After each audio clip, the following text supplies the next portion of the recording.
Welcome to This Week in Wrestling History.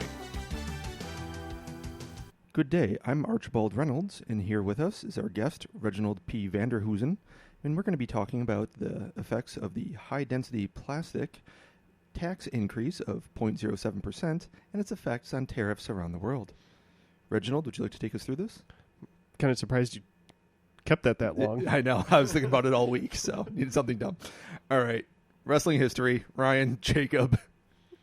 Oh, boy. Yeah, it's going to be a fun week. So this week is going to be a little bit more modern than normal. So this week we figured we'd actually kind of do a little bit of a catch-up week since we were gone last week. We'd catch up with kind of how the industry is looking right now. Basically, we're going to be focusing on WWE and AEW since they just had their shows. I guess Impact actually had their Slammiversary show week before last. Yes, it was, 2 weeks ago. And it was, if we could run through that real quick. I didn't see all of the matches on the card. Okay. However, I know the main event, surprisingly enough, was a mixed tag match, or not a mixed tag match, a mixed gender match. What do they call it? With Tessa Blanchard, yeah. Intergender? Intergender. Against Sami Callihan. All right, so I pulled it up real quick. Let's see what we have. We have a four-way match of Willie Mack versus Jake Christ, TJP, and Trey Miguel. Oh, yeah, I remember reading about that. TJP had like a open challenge to anybody on the roster since he's back in Impact now. Okay. And then three guys were like, yeah, okay, let's all fight. Okay, next up we have a three-way tag match for the tag championships. We have the North, which is Ethan Page and Josh Alexander, defeating LAX and the Radicals. Or sorry, no, the Rascals. Ugh, yeah, that's an awful name. The Rascals are the ones where I think I showed you that video of the dude who does the backflip and the other guy pushes him. Oh, as yeah, he's yeah. midair. Yep. So that's that team. Okay. The North took it off of LAX a week before this. And then this was just like the blow-off match because LAX is now done with Impact. Oh, right. I think I've heard about that. So, all right. Next up, we had a first blood match. Eddie Edwards defeating Killer Cross. Really good match. They've been going back and forth. Killer Cross is like this. He's essentially Undertaker, except without the like dead man persona. He's like their big bruiser. Oh yeah, Killer Crosses. Yeah, I thought Moose and Cage were. Cage is their current champ. Okay, so Cross is like their big heel guy. Okay, who plays all the mind games and fucks with people. Okay, fair enough. Eddie Edwards has been running around with a kendo stick, calling it something. He has a name for it. Mm-hmm. And Sandman showed up a couple weeks ago, and they kendo stick the shit out of Killer Cross. All right. Next, we had Moose defeating RVD. Then we had a four-way Monsters Ball match for the Impact Impact Knockouts Championship. Taya Valkyrie, the champion, defeated Jessica Havoc, Rosemary, and Su Yung. If you're gonna watch anything aside from Becky's stuff in WWE for women's wrestling, this is the place to go. Okay. Then we had a singles match for the X Division Championship. Champion Rich Swann defeating Johnny Impact. Good match. Rich Swann is clearly the future of any company he goes into. Fair. Johnny Impact is... Meh. Yeah. Then we had the match for the Impact World Championship. Champion Brian Cage defeating Michael Elgin. Yeah, that was a thing. Big Mike. That was some heavy hitting shit. Let's say the old Hoss fight. Yeah. Except you also got Brian Cage doing moonsaults. Yeah. Cage is ridiculous from what I've seen. So, and then finally we had the intergender match. Sami Callihan defeating Tessa Blanchard. Really good. Yeah, I heard that. I mean, she lost, but Tessa still came out of it really good. The entire reason they're booking her like this, because I read an interview that Don Callis did. The whole reason that they're doing this is because of they don't want Tessa to get the Roman Reigns treatment because they're trying to push her real hard. They don't in want the to put a women's- rocket up her ass in the knockouts division and have everyone crap on her. Right. So they're keeping her semi out of the knockouts division for a while, and then putting her back into it Once everyone's into the whole thing. to put a rocket up her ass and send her to the moon. All right. So it sounds like Impact is doing decently right now. They're chugging along. They got a new TV deal with a slightly better company. They're still like on no channel I've ever heard of, but Yeah, didn't they get something with Access TV? they may have. Which- I've heard that name being thrown around with them. Which is funny because that's where New Japan has all of their Americans. Right, Anytime stuff in New the US. Japan's in the U.S., that's where it's Right, live so- broadcasted. Things looking up for Impact. That's good. We like that.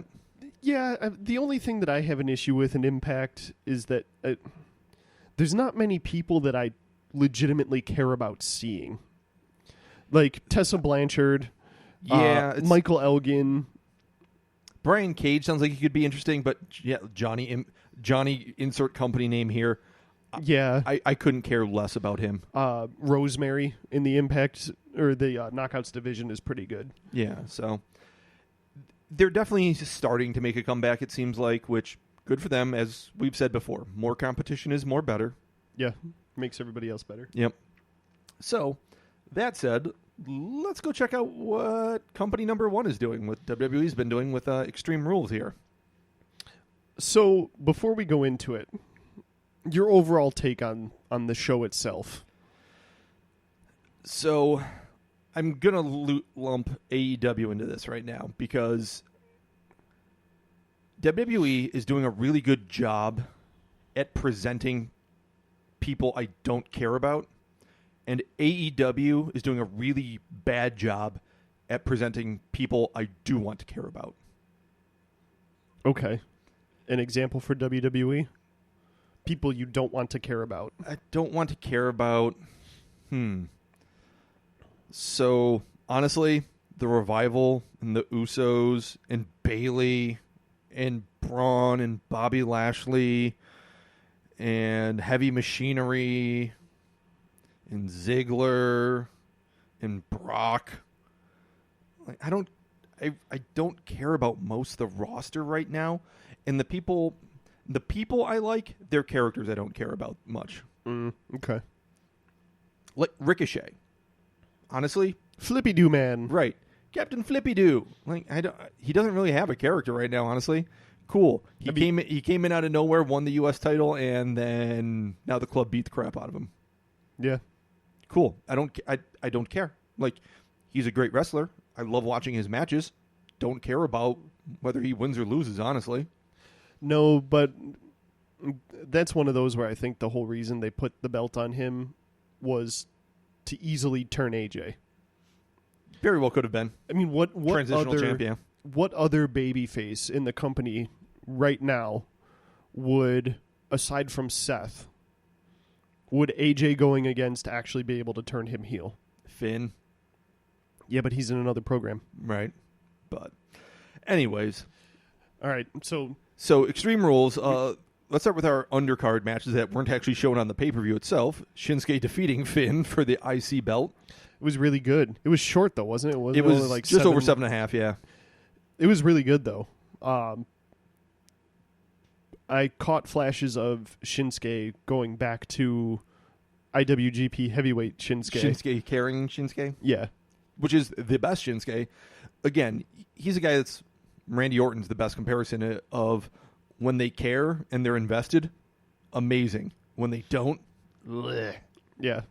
Which, I mean, I can't really blame him that much because they haven't given him a whole lot of time or anything. Yeah, they haven't given him a ton to work with, and they- he's been kind of lost in the shuffle a bit once he got pulled up to the main roster, so And I get it. they gave him, they got the cold sweats when it came to pulling the trigger on him. Yeah. And he just fell off the top of the mountain from there. Yeah, that's totally fair. Then we had, for the 205 Live belt, Drew Gulak defeating Tony Nese. Also really good, which not surprising for... 205 crew. Yeah. All right, then we had our no-holds-barred tag matches, our actual first match of the Extreme Rules pay-per-view. Roman Reigns and Undertaker defeating Shane McMahon and Drew Mack. really weird to start with this match. Right. It was a little odd, but I liked it. I liked it for two reasons. One, if Undertaker didn't do... It didn't really set up many expectations for them, and if Undertaker didn't do well, there was a whole rest of the pay-per-view to kind of forget it. And, cool, get Roman out here. This is a pretty big match for Roman to be part of. Tagging with Undertaker is not nothing. Yeah. But it's first, so it's not like he's hogging up the main event spot and the crowd's going to turn on him for it. The crowd starting to turn back a little bit again against him for no particular reason, honestly. Yeah, I mean, his matches have been pretty good. I think This match was really good by everyone involved, sans Shane, because Shane's the pits. awful. I mean, this Undertaker looked better than he has since he beat Bray Wyatt at WrestleMania.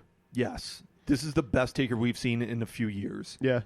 Which he needed. He desperately needed. Yeah. And, like, after this match, if he were to just go away and retire, I'd be okay. Yes, but we know that's not going to happen. No, because you don't retire on Extreme Rules. No. It's unfortunate, but... Well, especially as The Undertaker. The Undertaker needs to retire at WrestleMania. Right, and all of that... Or Survivor Series. Yeah. All of that said, this was good enough that when they do bring him out again, inevitably, you're not going to be upset by it. No. But this was a good match. Yeah, Everyone looked good that needed to look good. Shane looked like Shane. Taker looked in better shape for this than he did against Goldberg. Oh, easily. I mean, they also weren't fighting in 90-degree heat, which it has to be a plus. True. But yeah, he just looked so much better. And the other thing, too, is that when he started to slow down, they had it timed so that Roman and Drew would come in. Right. Or they would swap out Shane to bring Drew in to give Undertaker a little bit more oomph. Yeah. They just did the whole thing super well. It was really well done. The one camera shot of Undertaker about to go for Shane and then Drew rising up behind him was great. And then Roman making the save on that was great too. Also, can we just talk about Roman completely marking out when Undertaker was staring down Drew? Did you see that? That was good. He got that stupid grin on his face, like and he just started like giggling next to the ring like a schoolboy. It was so funny. I'm totally okay with all of that stuff too. Oh yeah. Like, show Roman being human. That will do nothing but benefit him. Yeah. All right.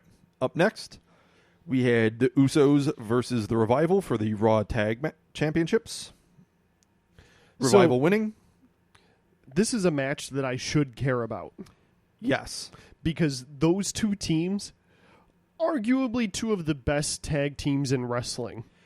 So, a few minutes ago when I said WWE is doing a great job at presenting things I don't care about, again, I should like the Revival. I should like the Usos more than I do right now. I don't care. But that was a really good match. Yes, it was. It was a good match. And that might be the biggest problem with WWE right now is with all of the talent they have, it's not even anything they do, and this is going to be tough because I don't know what they do to fix this. It's not anything that's actively going on the shows. It's that I don't trust them anymore. It's that I don't trust, no matter how good Revival versus Usos is, I don't trust anything anything meaningful to come out of that because we've been burned so bad for so long by their storytelling that we just don't care. So, cool. Overall, this was probably a better than average pay-per-view. I just don't care. Right, because what booking decisions are going to come after this? Yeah, the Revival goes over. They keep the belts from the Usos.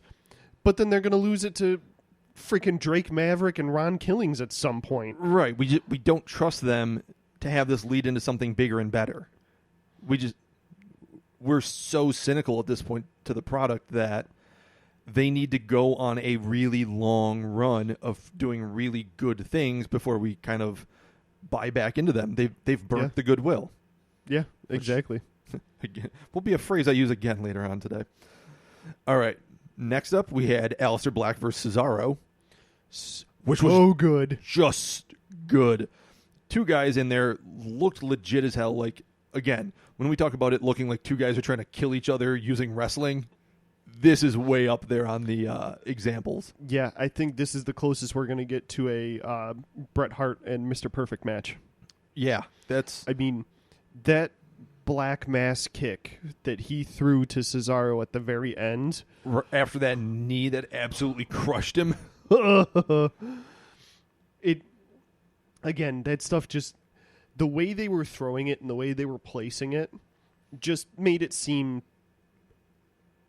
It made it seem like they were actually trying to hurt each other. Right. It's everything you're looking for out of a wrestling match. It was just... It looked like a fight. It felt like a fight. And it was great. Well, and that's the other thing you got to think, too, is when are they going to realize what they have in Cesaro? I feel like they do. The problem is there's no real place for it on their roster right now. Like, unfortunately, enhancement talent to the stars is kind of that role he can really play right now. He'll help other guys. He'll put on great matches with guys, but there's no real place. He should be a mid-card, like the U.S. or the IC champ. But, I mean, a match again with him versus Shinsuke for the IC title? Ooh. Where Shinsuke actually cares about the program? Come on. That would be great. Because Cesaro at this point, honestly, is kind of the gatekeeper. So the best comparison for him is Ishii in New Japan. Yeah. Like, if you can go and do a great match with Ishii and beat Ishii, then cool. You get access to the upper card. Yeah. If you can't, then enjoy the mid card, buddy. I mean, think about that, too. Take Sheamus when he comes back, because apparently that's coming soon. Really? Yeah. Oh, good for him. Give me Sheamus running in and saving Cesaro from the club. That doesn't feel right, but that could work. The Bar versus the club? Come on. It would be good, but I don't know. The Bar is too heelish. Not when you're going against the club, you're not. Yeah. I mean, that would be interesting if they did kind of shades of New Japan, where you have two heel factions. Where it's like, all right, these are the good guys by default right here, but they're not good guys. And right. You just have shades of gray. That could be interesting. All right. Up next, we have the handicap match for the WWE SmackDown Women's Championship. Bayley defeating Nikki Cross and Alexa Bliss. So my issue with this match is, why are Alexa Bliss and Nikki Cross not going after the tag belts? That's a great question. I have a better question for you. Why was Bayley the heel in this match? She did have some pretty heel tendencies throughout this match. They had her fighting as a heel the entire time. Never at one point did Bayley seem like she was in jeopardy of losing this match. I dislike Bayley. I've never really liked her, in fact. She's not bad. I mean, is it alternative to Charlotte? I would take Bayley all day. Can I have neither? No, you have to pick one. Give me Charlotte. Really? So, Charlotte's a better wrestler. Bayley emotes better, but I don't care about Bayley. And I think her ring psychology is way worse.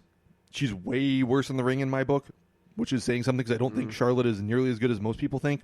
She's certainly less athletic than Charlotte. Oh, absolutely. However, I think, to me, her ring psychology is better than Charlotte. I think we literally just said she worked as a heel the entire match. So how do we know that wasn't what she was directed to do? Because even if she was, she should have gone against it and been like, no, I'm the face. I'm 1 versus 2. I should be in some jeopardy here. Figure it out. I honestly think she does. I also honestly hate her finisher. The Bayley to belly is awful. Yeah, like it's the stupidest. If her finisher was finish. If her finisher was the elbow drop, sure, that'd be different. That would be different. I don't know. I think she she has more nuanced stuff than Charlotte. Like when she has somebody targeting her arm or targeting her ribs, she focuses on that and she carries that through the entire match. Whereas Charlotte, you have somebody beating on her knee the entire time, so she can't put in that figure eight. But then guess what? She puts in the figure eight and doesn't even emote anything when she does. You're not wrong. I think they're both garbage, and I don't like it. If you want to tell me one piece of garbage is slightly better than the other piece of garbage, that's fine. I don't like either of them. I really like Nikki Cross. I really like Alexa Bliss. I think they're both way better. I think it would have been interesting to see them be co-champions. Yeah, it would have been. Especially with the way the story was set up, there's a lot more meat to that than, cool, I get, so now we're going to do Bayley versus Ember Moon. Yeah. Why? Because we need another. We need a face versus face match. The women's programs do need something more going on besides the title. So maybe we can do Alexa and Nikki without the title, and that'd be a good B program for the women right now. But it just felt like a wasted opportunity. Honestly, the two of them need to do the whole best friends thing going into the tag champs, getting the belts at some point, and then slowly starting to fracture as best friends once Nikki realizes that Alexa is using her. Or just turn Alexa. People like her. Turn Alexa face? Yeah. Yeah. I mean, it would make more sense. And you can always keep that in your back pocket to turn her heel again at any time because she's so good at that. Yeah, I mean, I don't know.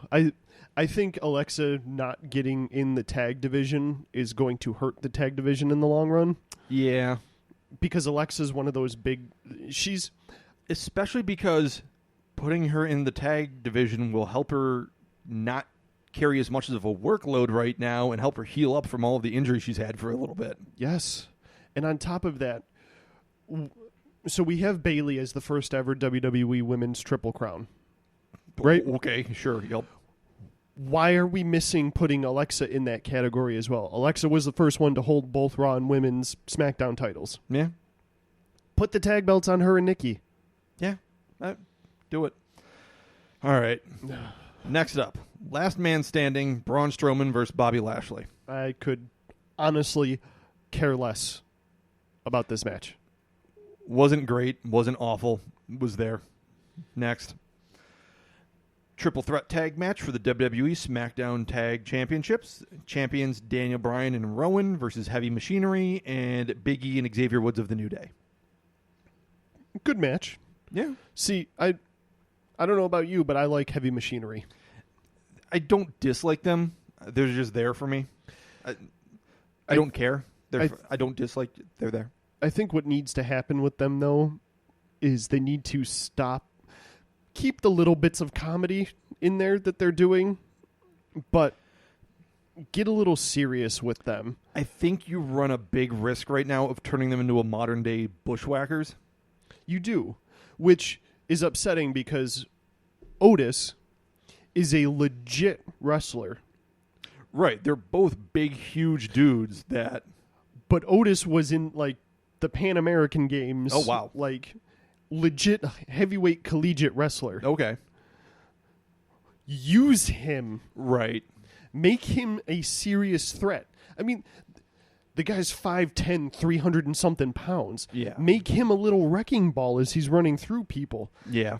Like, I get the goofy doing the worm and stuff like that. Right, but let him hit hard. Especially because that could set him up for so much more down the road. Right. Yeah. They need to have a little bit more seriousness. I'm not even saying lose the comedy, but like with the New Day, they're silly, they're funny, they're throwing pancakes, but when it comes time to go, Big E decimates people. You put him in a Hell in a Cell match against the Usos, and it's all serious. Exactly. That's what Heavy Machinery needs. Right. They need to be a little bit more serious in the ring. You can't do comedy outside of the ring and in the ring if you want to get up the card. If your goal is just to have a job for a good long time in WWE, yeah, sure, you can be the comedy act. That's fine. Mean, look at R-Truth. Look at R-Truth. Look at Santino Marella. Yeah. There's tons of guys that have done it. Just don't expect to really go anywhere. Yeah. So if you're Well, comfortable with that, you're fine. I would make R-Truth the exception to that. He did have a program with Cena for a while. Well, and Santino has had programs with champs as well at times, but they never go anywhere. True. They're just fillers. If you're comfortable being filler, and I'm not trying to say there is anything necessarily wrong with being filler, that's fine. They're certainly going to earn a hell of a lot more money in their lifetime than I ever will, but... I mean, considering that R-Truth and Drake Maverick is... Have you seen any of the stats for their stuff on YouTube? Oh, as far as like hits and stuff? It's the Doing most good? watched stuff in all of WWE's social media. Yeah, I mean, there's a place for it. I'm not trying to say there isn't a place, but as far as where you're ranked on the card... You got to know when to turn it off and turn it on. Exactly. If you want to get up the card... You need to be able to separate the comedy from the in-ring stuff. Like The Rock. Rock did all sorts of super entertaining things in promos, never did it during the match. Right. I mean, you could argue the people's elbow is a bit of a silly move, but, still. But it's the people's elbow. Right. Anyways, next up. Time out. So, you know the guy who had the Darkwing Duck is overrated? Darkwing Duck sucks. Yes. Yes. The most inappropriate sign I've ever seen in a wrestling event. Have you seen his other signs? No. He's apparently got a stack of them. Like the one that he had when the Revival just came out was Hakushi is not an underdog. Ooh. Okay. Maybe this guy is not the worst human being in the world after all, like I thought. Like he's apparently got a stack of them because he had something. Yeah. When Drew McIntyre came out, his sign said Rudy Poo Drew. What? Okay. But like, all right. I don't know. I'm sorry. I just had to bring that up. All right. Next up, we had U.S. Championship match. AJ Styles with the club defeating Ricochet. Good match. Yeah. I mean, if anybody's gonna be able to carry an older AJ through a match, he was not carried. But what I'm saying is, later on down the line, AJ gets older. He starts pulling the Shawn Michaels where he can't go through a whole match and he needs somebody to guide him through it. Right. So I'm going to do a bit more of the heavy lifting. Yeah. Ricochet's that guy. That's fair. However, AJ at 42 is probably going to be able to go for at least another 5 to 6 years because of just how good he is. Yeah. So, again, this was an excellent match, and the use of the club was great. They didn't necessarily come in and just absolutely demolish Ricochet, but they interfered when needed and really kind of pissed off the crowd because they're like,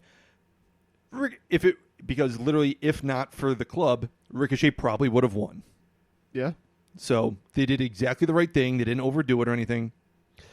Really good match despite that and besides that. Here's my question. Is the club on Raw now? Yes.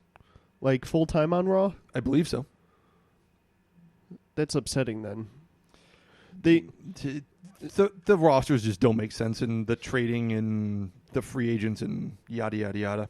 Honestly, what should have happened then earlier in this card is the Usos should have gone over the Revival and taken the belts off of them.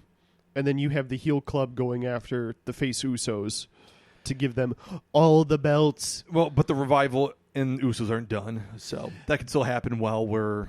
All the belts for the club. Yes. But I want AJ as a dual champ in the club having the tag titles while also fighting over the 24/7 title. I'd be fine with that. All right. Next up, we had a 17-second match of KO kick wham stunner to Dolph Ziggler. Yeah, you want to bury a guy. That means Dolph Ziggler is going to keep getting buried forever and ever.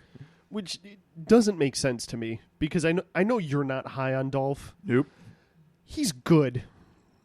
He's good in the ring, but he flops like a fish too much. And if that's your only complaint about him, I'll take that. That's my big one. And that kind of goes along with the fact that he's never going to be the top guy. And I have no reason to ever think he will be at this point. So it's tough to take him seriously. See, I don't know. When he was in the midst of having the heavyweight titles, the couple of times that he had them, he did good. Which, because he was that slimy Sure, run around heel. I get that, but at this point in time, it's less that he doesn't have the ability. It's that I don't think the company believes in him, so I don't ever think he's going to win. He's kind of the Shawn Michaels-sized equivalent of Kane, where we need someone to come. We need a surprise opponent for someone, and here comes smarmy Dolph Ziggler. And it's going to be a good match, but we know it's not really going to mean anything. I liked the story of Dolph doing the "it should have been me" stuff to Kofi. Yeah, like I thought that was great, and they didn't play that out nearly long enough. right. Well, so that again, that's kind of thing as we were saying earlier. The history of this company right now is so poor, and they've burned through so much goodwill that I don't trust any of these things that they're doing to mean anything. So, right. And Dolph is kind of the prime victim of that whole thing, where I don't trust you doing anything with Dolph to ever mean anything. So I'm never going to take him seriously right now. Yeah. So, shock at SummerSlam, he wins the WWE title. No. Again, speaking of not pulling the trigger on someone and not taking them seriously, we have the WWE Championship match of Kofi Kingston versus Samoa Joe. We're getting to the point where if you don't do something with Joe, he's going to be Kane. He's going to be Mark Henry. Joe doesn't get the belt at SummerSlam, there is no reason for him to be in the upper card anymore. Right. Cool. As much as I hate saying that. Right. He's great on the mic. He's a monster in the ring. But if he doesn't actually do something soon here, what? Cool. He beat Rey Mysterio at Mania in a minute and a half.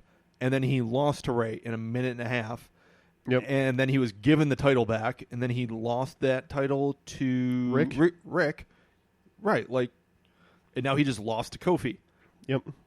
His stock is dangling precariously off a cliff right now. If he doesn't win the belt at SummerSlam, he needs to go to AEW. And he needs to... They don't have a monster heel. We'll get into that, yeah. Their biggest heel right now, Shawn Spears. All right. We'll get to that. All right.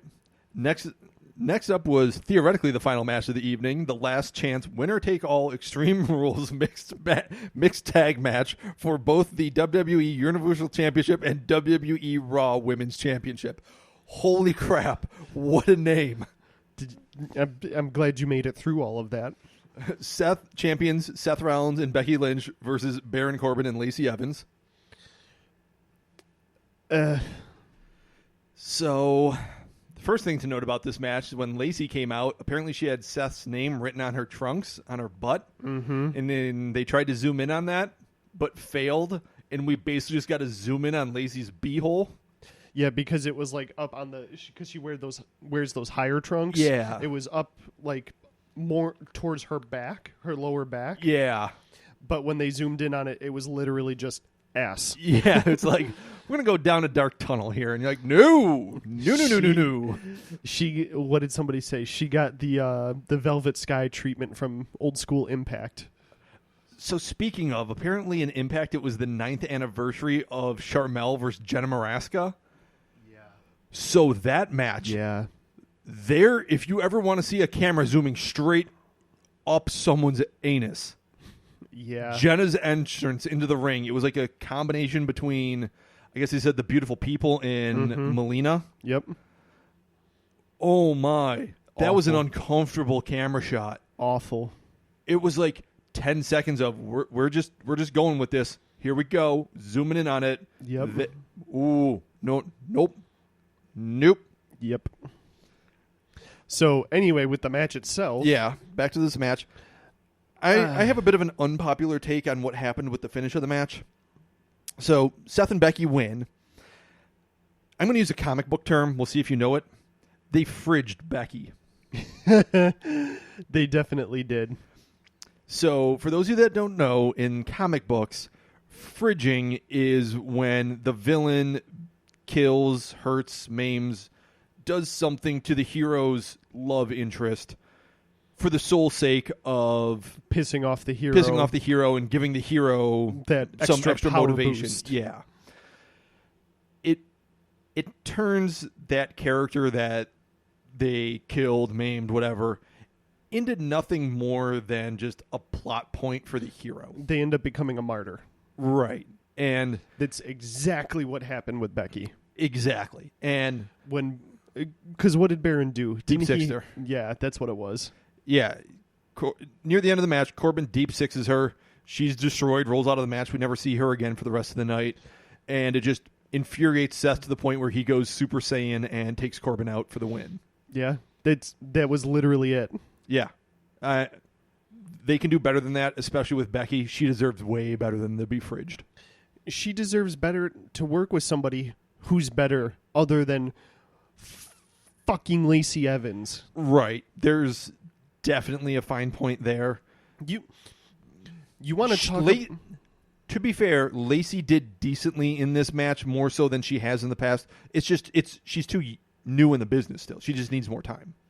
I would much rather have Becky versus Charlotte again than ever have anything to do with Lacey Evans until she gets more experience. That's fine.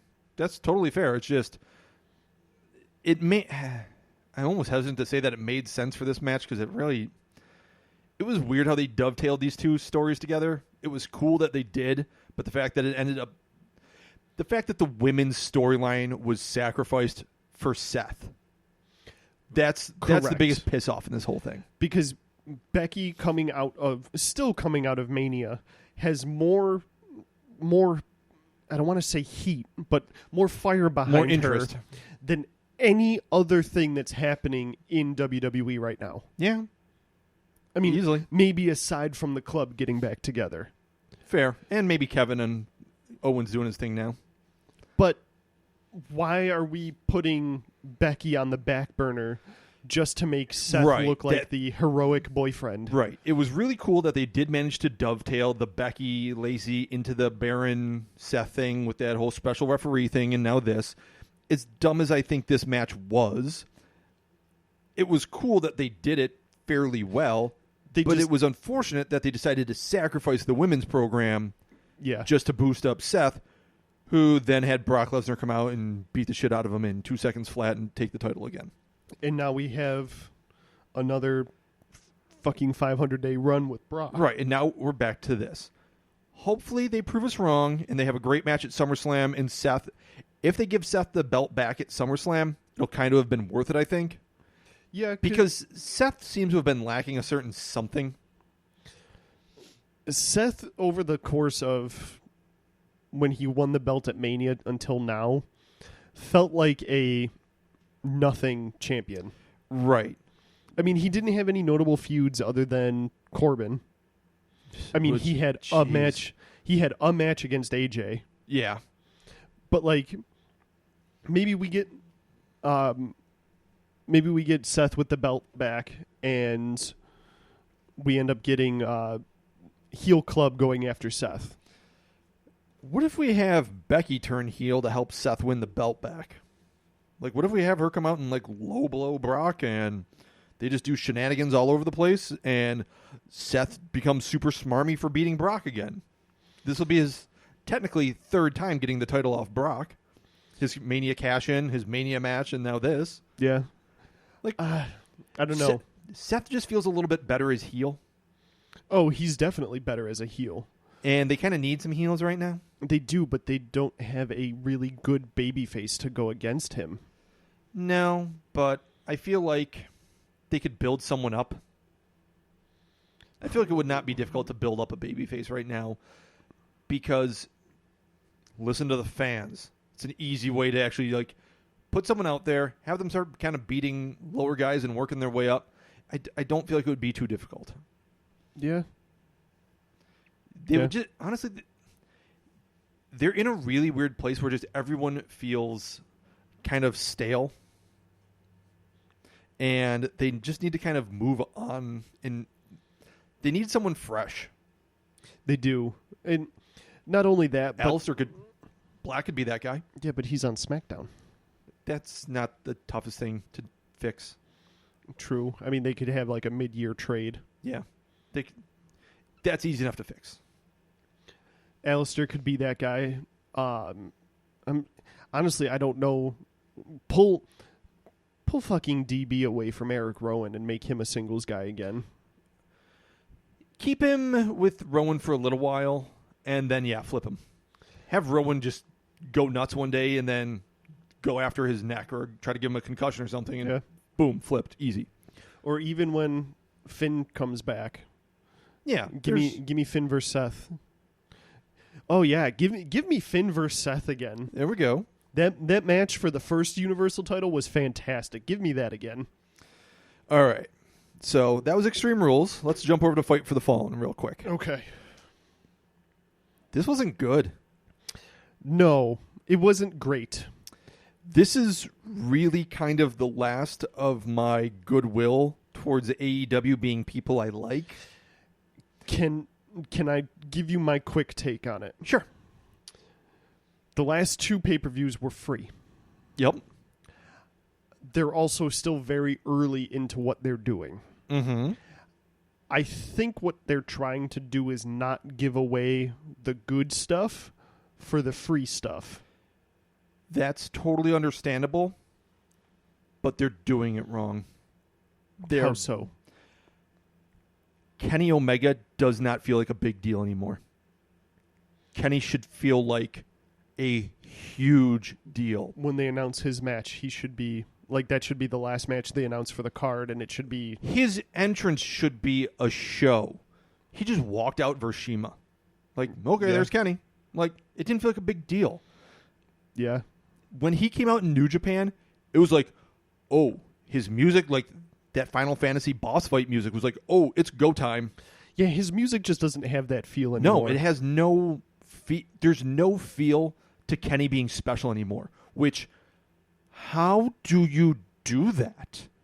That's the biggest thing AEW's done to piss me off so far is how do you make Kenny Omega not feel like a big deal?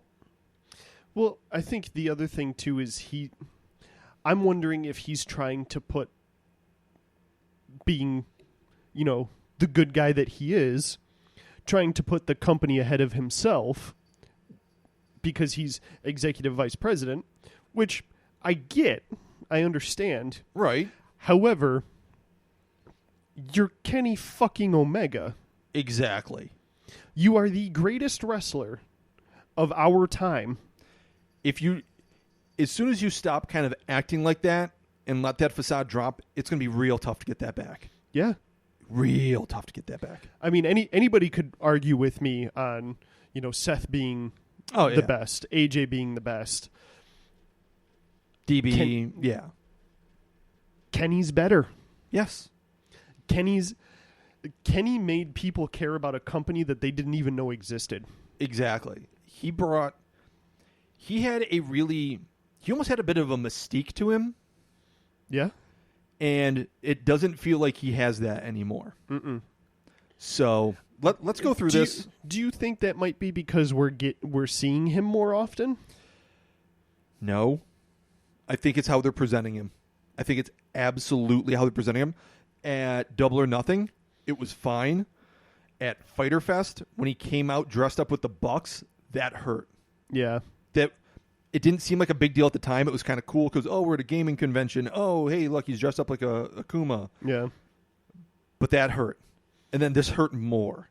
And and them being so close and back-to-back really hurt his value. This match should have been touted as a much bigger deal than it was because exactly Seema's amazing. He is a big deal as well. It was a big deal when he left.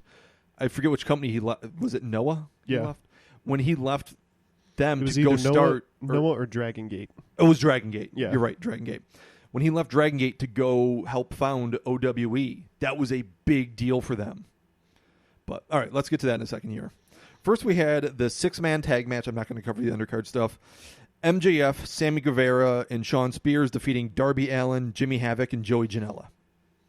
I know how you feel about him. I'm a big Shawn Spears fan. Here's my biggest problem with this match. Shawn Spears is using the Death Valley Driver as his finisher. He used it right after someone did a Death Valley Driver to someone else on the ring apron, and that wasn't the finish. So your normal Death Valley driver now looks like crap compared to it. And then I believe in the women's match, they used a Death Valley driver as well. And it's like, okay, we're using this a little too much.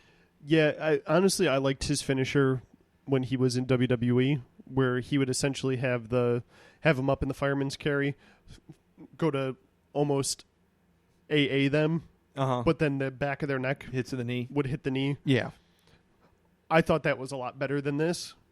However, the stuff that's happening with him and Cody, I think is... Darby Allin looked good in this match. I didn't really care about anyone else, honestly. Yeah, and it'll be interesting to see what happens come... I think they're pushing Spears and Cody too fast. They should have had Spears go through MJF first. But then he would have been a face. But MJF is still pulling the I'm Cody's protege thing, and I'm pissed off that you smacked him with the chair. They can save that for a face turn or something later down the line. I don't. A little bit of too weird of a spot for him right now. I don't see that working. Also, did you see who Sean Spears' new executive advisor is? Tully Blanchard. Meh. I enjoyed it. All right. Next, we had Brandy Rhodes versus Allie. Brandy had Awesome Kong come out.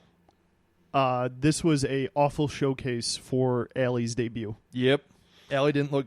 She looked good, better as the match went on. She started off looking bad. Granted, she's had a little bit of rust. It's been a while since she was actually wrestling on a big stage like that. However, I don't think you start her off against Brandy. No, that was not good. Her versus Britt Baker would have been a much better match. Awesome Kong showing up, having a face-off with Aja Kong. That was okay. Yeah. Cool. I would have preferred Nyla Rose instead of Aja Kong there. I think it would have been more interesting, but... Well, they're doing the whole story with the... Awesome Kong was in Japan after Aja was gone. No, Aja trained Awesome. That's where that whole thing kind of came from, yeah. But they gave her the Kong name while she was in Japan, while Aja wasn't wrestling as often. Yeah. So it's like the Kong versus Kong thing. Yeah. Which, okay. Yep. All right, next up, three-way tag match for a bye in the AEW tag tournament. We had the Dark Order versus Angelico and Jack Evans versus Jungle Boy and Luchasaurus. I really like Luchasaurus. So that's been the biggest thing out of this match was Luchasaurus looks amazing. That's a guy that can... He's a big dude. Yeah. He's got a good physique. Yup. And he's got that aura about him being Luchasaurus. Yeah. Like, this guy's got a lot going for him. I see him going big places. Jungle Boy's good. Yeah, he's fine. Jack Evans and Angelico, they're both good. I mean, as you would expect from the two of them. Yep. Dark Order is a pile of dog shit, and I don't know. I guess they were the Smash Brothers on the Indies, which... Smash Bros. Cool. Dumb gimmick. Don't use some other big-name franchise as your name because you can't use it or monetize it anywhere. You're dumb. Second off, one guy in the team, I don't even know who's who. One guy in the team is old but decent. What are their names? Evil Uno and Stu Grayson. Evil Uno is the one with the mask. Okay. Evil Uno is the biggest pile of shit I've seen in a long time. You're fat. You're awful, and you sit on other guys because you have little minions. You're a fucking gross incel. Get the fuck out of the ring. I'm done with him. I've seen them wrestle a couple of times. They never did anything to, like, wow me. And when the Bucks in... what the hell's their YouTube thing called? Being the Elite? Yes.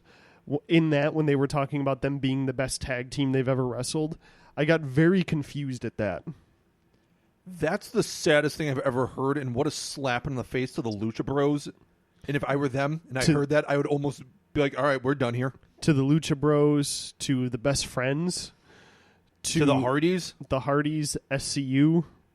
Right. Literally any other tag team. That is the most in half of the New Japan roster. I mean, shit.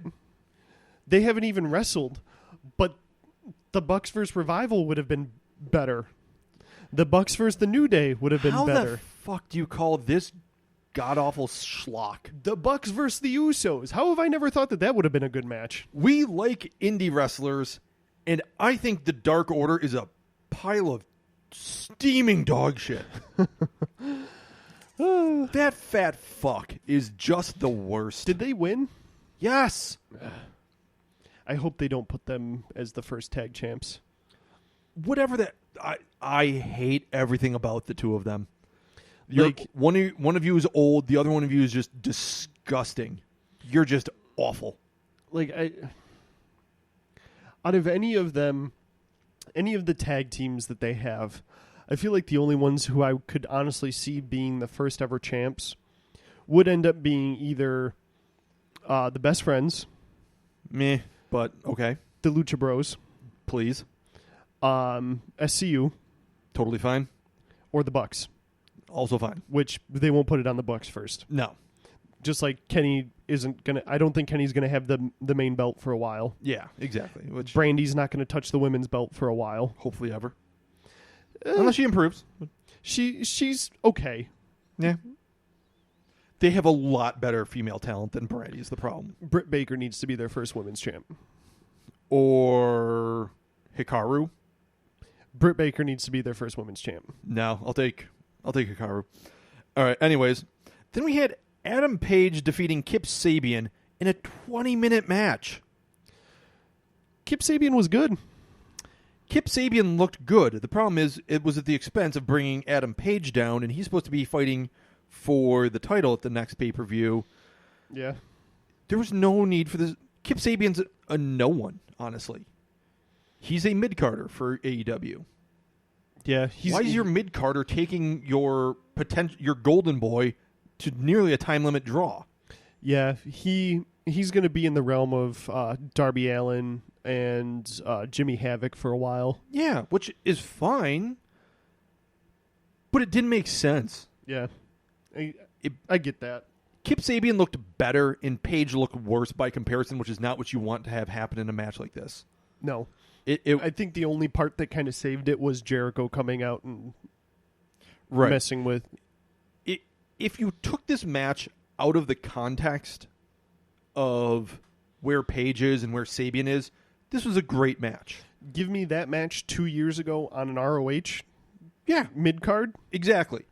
Would have been a great match. Exactly. The problem is that's not where you're trying to present Adam Page, which Right. remember how I was saying at the top of the show how AEW is doing everything they can to make me not want to like these people? They're making you not want to like Adam Page? Yep, they sure are. All right, next up, we had the Lucha Brothers beating SoCal Uncensored. I mean, yeah. A really good match. It's the Lucha Bros. It's SCU. Right. It's good. Like, for as still early into his career as Scorpio Sky is, dude's fucking good. Yeah. Kazarian's good. I mean, So, yeah. Lucha Bros pull out a ladder, call out the Bucks for a ladder match at All Out. For the AAA titles, I For the believe? AAA titles, yes. Yes. That'll be fun. I'm game. Yeah, Please. that'll be real fun. Please don't hurt each other. That's all I got there. And then we had the Kenny Omega versus Shima, where, yeah, I thought this did nothing. Great match. They're making me not care about Kenny. They're making him look like just cool. He's a really good worker, but nothing more. What was the main event? Bucks versus the Brotherhood.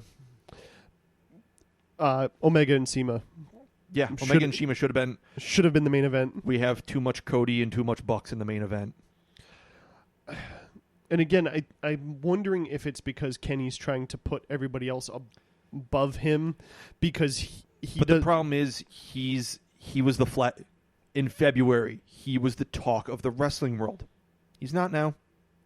True. You're not now. Cool. Everybody needed to know what was going to happen. Cool. Like, now it's Moxley.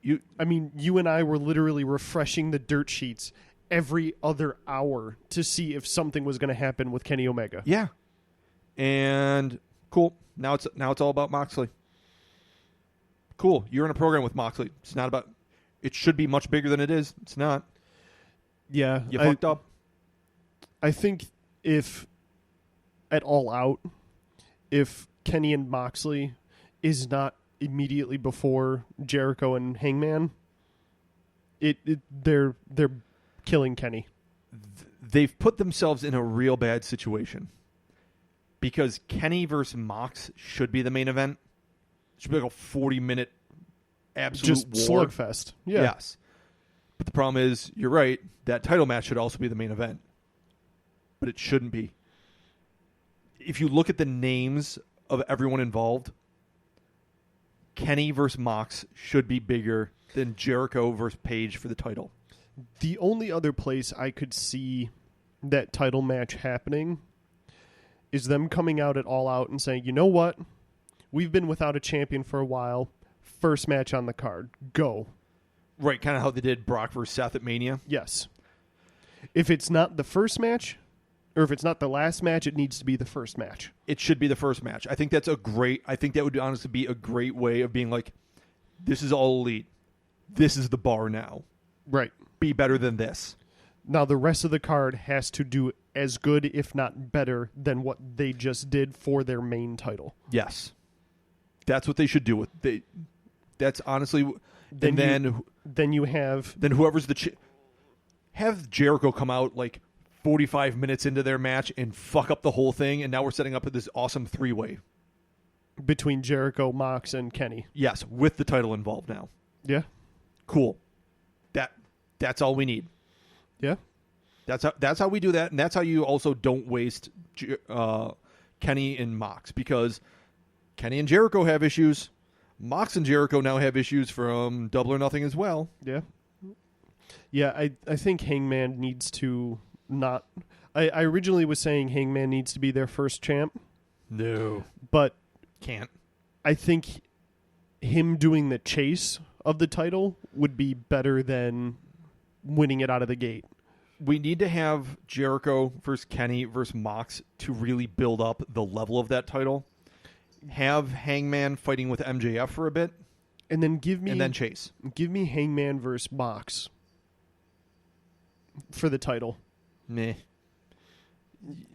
I think that would be your... The problem is, there's no reason to care about Hangman other than, hey, he's been the low man on the totem pole of the Elite for a while. Yeah. Cool. That doesn't make me want to see him win anything. He should be a mid-card champion right now. Like They should have a mid-card and have... He's not world champion material right now. They should do what WWE used to do. You want wins to matter? Win the mid-card title, defend it a couple of times, then move up to your main title. Yeah. They need an IC belt like the old late 80s, early 90s IC title belt was. Yeah. Yeah, they can't have a US title because they have... No, that would not work out. They have SEMA and... Shima. All the other OVW? OWE. OWE. Yep. Intercontinental... I don't even know what you would call another mid-card belt. That's... Intercontinental US. Impact has the X Division, but it's... Intercontinental works because New Japan has an Intercontinental belt. They also have a US belt. Yeah. You call it an open belt. You can call it... You just call it the All Elite title. No, because it's the All Elite heavyweight title. Yeah. Yeah, like... You can't call it the North American belt like NXT has. No. Like, what the hell do you call it? What do you call that title? You just call it the U.S. belt. It works, because anyone can win the U.S. belt. It's fine. All right. So we've covered some Impact. We've covered some WWE. We've covered some AEW. You got anything else? No. All right. We're history.